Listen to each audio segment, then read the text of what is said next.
ৰাজ্যত বলিছে পঞ্চায়ত নিৰ্বাচনৰ বতাহ।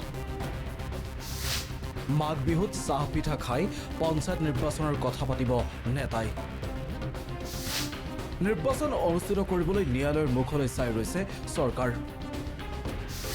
বিজেপিৰ নেতা মন্ত্ৰী ঘূৰিছে পঞ্চায়তে পঞ্চায়তে।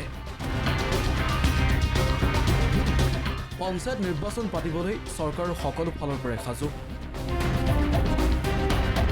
সকলো ঠিকে থাকিলে এদিনতে ঘোষণা হ'ব পঞ্চায়ত নিৰ্বাচনৰ দিনবাৰ।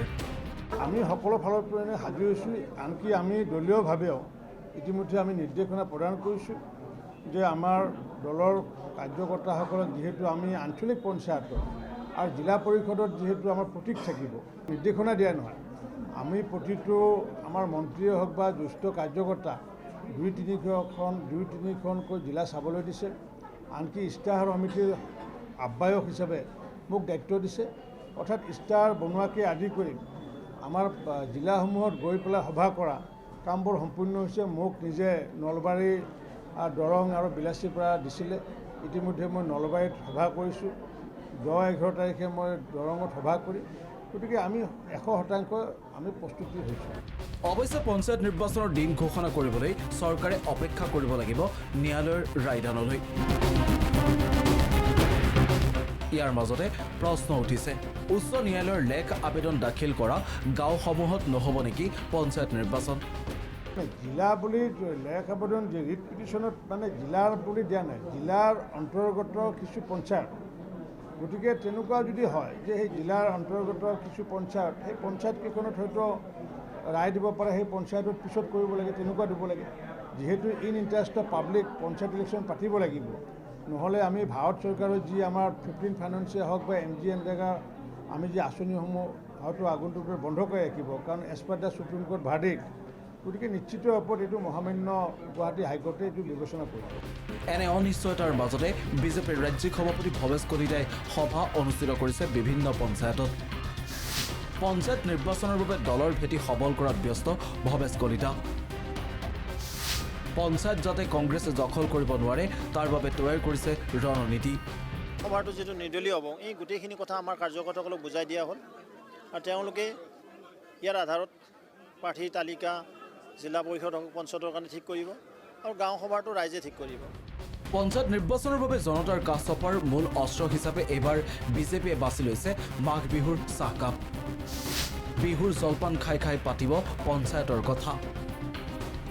মন্তব্য বিজেপিৰ বিধায়ক হেমাংগ ঠাকুৰীয়াৰ।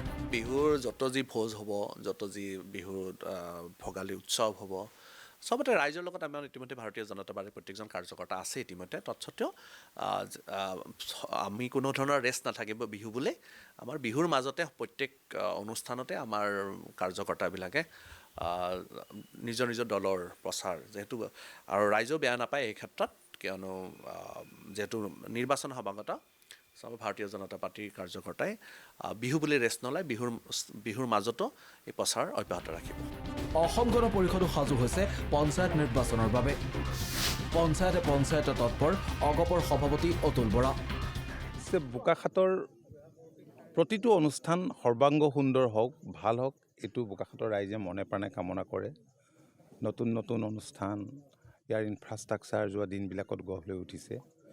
বোকাখাত নগৰখনতেই বুলি ক'ব লাগিব 3খন এনেধৰণৰ হায়াৰ ছেকেণ্ডেৰী স্কুলৰ বিল্ডিং আৰু ইনফ্ৰাষ্ট্ৰাকচাৰ গঢ়ি তুলিবৰ কাৰণে চৰকাৰে ইতিমধ্যে RIDF-ত এইখন স্কুলত RIDF-ত 7,50 লাখ টকা দিছে। পঞ্চায়ত নিৰ্বাচনৰ পূৰ্বে অসম ভ্ৰমণ কাৰ্যসূচী গ্ৰহণ কৰিছে বিজেপিৰ ৰাষ্ট্ৰীয় সভাপতি JP নাড্ডাই। আহিব কেন্দ্ৰীয় পঞ্চায়ত মন্ত্ৰীও।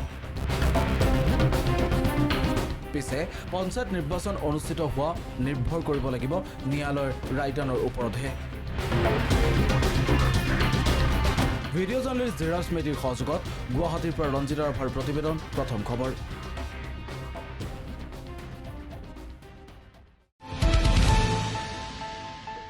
अन्नपूर्णा काव घी देश के हर एक खाने को लजीज बनाता है।